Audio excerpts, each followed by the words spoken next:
15 Minutes with Marlon, trending news and headlines. Hey everybody, welcome again to this is the fourth episode of 15 Minutes with Marlon. Listen, coming to you guys here with the headlines of the day, questions that are important to every one of you out there. So we're gonna kick it off. Alex, what we got? What is one tip on negotiation you would give? Okay, so a negotiating tip that we should give, all right? Probably the most important one, and I say one, the most important tip that I can give anybody starting off negotiating is the following.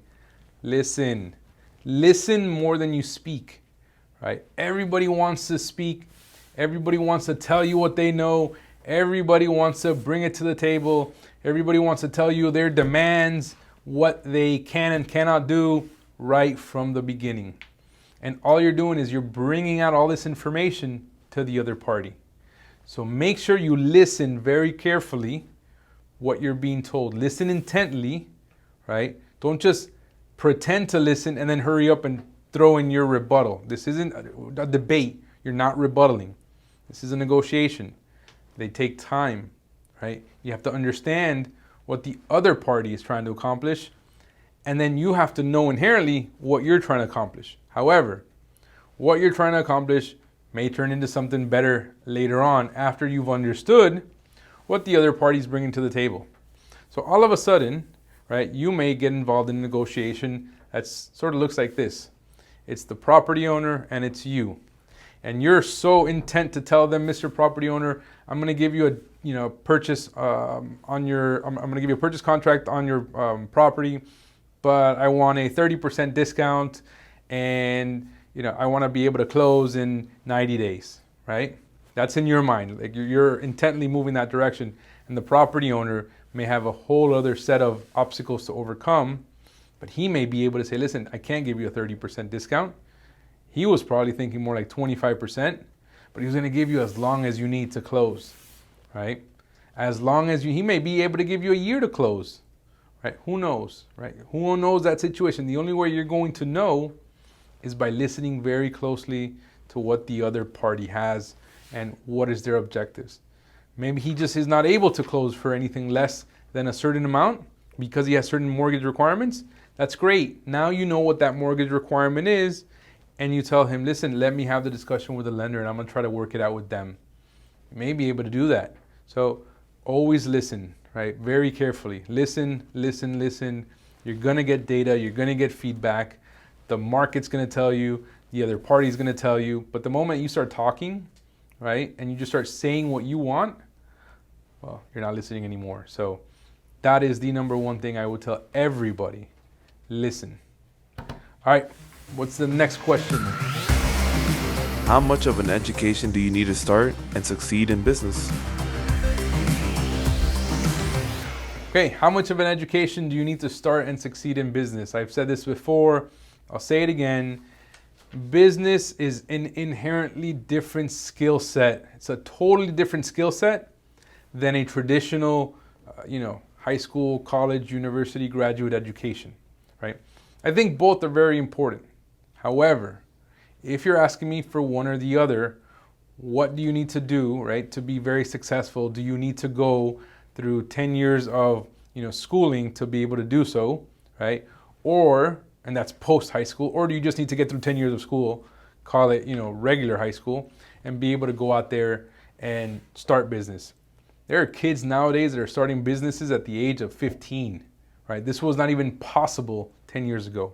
So it's not necessary. However, as a business owner or as an entrepreneur, right, which is now very fashionable, you still need to educate yourself. Now, I'm not saying education the school way is not the right way. I'm not saying go a different route. I'm just saying whatever you do, if you decide, okay, I'm not going to pursue a traditional college, graduate type of education, you'll still be successful. There's still a huge probability of chance that you will be successful, but you will have to self-teach yourself new skills, different skill sets, right? You need to learn those. If not, I guarantee you, chances of being successful are very, very slim, okay? Yes, there's folks on all these platforms that are kind of breaking out, but it's not really a business. right? If you're on one of these, what do the kids call them now, like TikToks, and they're dancing and they get millions of views and then they get advertising revenue, well, hey, they lucked out, right? They did that, they did a video, they got some ad revenue, they figured that part out a little bit, but that's not really a business. It could become a business, right? Because what if the platform disappears tomorrow, kind of like has been happening? Do you shift over somewhere else? You know, does some other trend pop up and you fall behind? If you really want to understand business, you have to, okay? You have to structure a business, learn about business, but you don't have to go through it on a regular university education, right? You can learn online, you can learn through mentors, you can learn through coaches, you can learn, you know, through actively doing it, right? That business that you want, do it, because you're going to get the greatest feedback. You may not be successful in the beginning, it may take you 10 years to get there, but if that's what you really want to do, then I'd say start now, go for it and do it. You know, go learn from somebody that has some knowledge, and maybe if you get a chance to get close to them and learn those trade secrets, or learn the skill sets that are required, or learn what are the questions that you should ask, those are all going to help you become a better business person. So no, you don't have to go through schooling. Yes, that would be, you know, a good scenario for some people. For others, they're more practical and they need the hands-on day-to-day. That's fine too. So I'd say just get after it, you know. And if you are going to school and you are going to start your business, do it all the other off hours. Never ever been a better time than do it today. Major retailer Men's Warehouse files for bankruptcy. So listen, so big news of the day, Men's Warehouse filed for bankruptcy. Now you can sort of look at this from two different points of view. One, they're closing down the stores, they're going to liquidate all their merchandise, or it could be a restructuring of their entire business model, their entire business plan. Who knows? But I will tell you this, right? Anytime you start seeing bankruptcies, store closures, you know, that type of environment in retail, especially with large credit tenants, right? These are very large credit tenants. That usually trickles down to the smaller tenancies that's around, you know, these larger stores, because they're a draw. They bring people in. So if they stop bringing people in and they need to restructure or they need to shut down some stores, all the other stores around them are also going to be impacted, which means the property owners of these retail stores are going to be impacted, which means the lenders for these properties may be impacted as well. So none of those are good signs for retail. You know, we're hearing that time and time again, retail, hotel, office. Now, on the flip side, if you're looking to get involved in retail, office, and those type of assets, I would wait until you could find things that are below replacement value, right? That's very important. I would not even look at anything that's not below replacement value. So if I look at an asset and I know it's going to cost me $200 to build, I want to buy it for $100. That should be sort of the entrance point. Is that going to exist? I don't know. Nobody knows. We keep hearing about that a little bit here and again, but we're not really sure. But what I can tell you is that retail is going to go through a very, very difficult time for the next upcoming months. So I wish them well. Hope they restructure. Hope they're able to salvage some of their stores, keep their employees, you know, working, and hope things work out for them. How can we know a good entrepreneur? And what are the functions of a good entrepreneur? So I think about this question a lot, and I think, what's the most important thing an entrepreneur needs to have? I want to say there's just a few fundamentals, that an entrepreneur needs to have or is willing to cultivate, right? You can either be sort of born with some of these traits, or you can work to improve it over time, right? So number one, I think you have to have initiative. That's number one, right? You have to have initiative for what you're going to do. And initiative is reflective on whether you're working your own company, whether you're working at a company, whether you're schooling, whatever you're doing. Initiative is the number one most important factor out there. Number two is persistence. You have to persist because times will get very, very, very difficult. A lot of challenges that you're going to have to overcome over time. So you have to be very persistent. And that leads me into having passion for what you're doing. If you don't enjoy it, do something else, right? Yes, everybody wants to make money. Everybody wants to do this and this and that and in big scales. But if you don't enjoy it, do something else, because you may be able to grow a business in that. You may not be able to grow a business that becomes an IPO type business and becomes the next unicorn, like a Facebook, but that's okay. You don't necessarily need that. Your objectives may be something different. So persistence, passion, right? You have to persevere. You have to persevere through all the challenges, lots of them. And that's the only way, right, that you're going to be able to get to the other side. So those are like the sort of fundamentals that I look for. The other thing that I think is also very important is communication. You have to be able to communicate, right? Communication, whether it's verbal communication, one-on-one with others, one-on-many, communicating through technology. Maybe that's the route, because that's where the world seems to be going a lot more of now.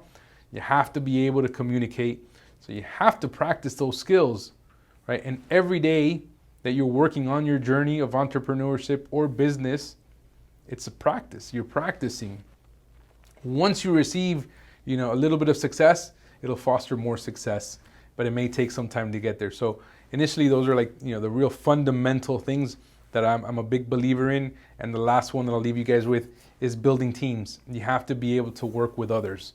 And that's why it goes back to communicating, because you want to build teams, you want to work with others, right? And outside of building teams, you're going to have to persevere, because other people are going to tell you, no, I don't want to work with your team, or I don't want to work on your vision or on your company. So you got to persevere until you find those that do want to work with you.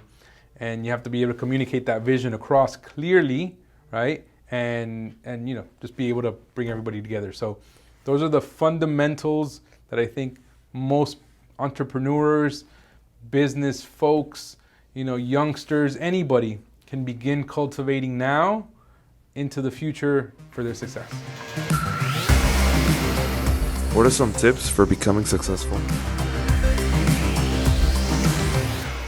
Tips for becoming successful. I'd say, listen, again, enjoy what you're doing, right? Be passionate about whatever it is you're trying to get involved with. In the beginning, you may not be passionate about anything, right? Truth be told, you may have no passions.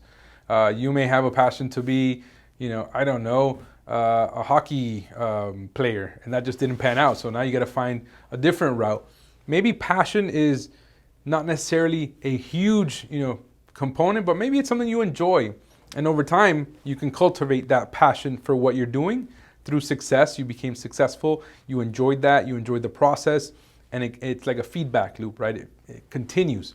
Where passion is really important is when you're just not successful for a very, very long period of time. That's when you need it the most, because otherwise you're going to move on to something else. So I think that's one of the keys, right? So you want to be passionate. Outside of that, for success, working with others. You have to be able to work with others. Yes, sometimes we get, unreasonable in our ideas and what we're trying to do. But at the same time, you have to listen to others and then make a good informed decision, right? So those are some of the, smaller key points that I think are also very important as you look to be successful. So having a little bit of passion and drive that kind of motivates you and pulls you to whatever it is that you're doing, and being able to sort of self-teach yourself a lot of things very fast, right?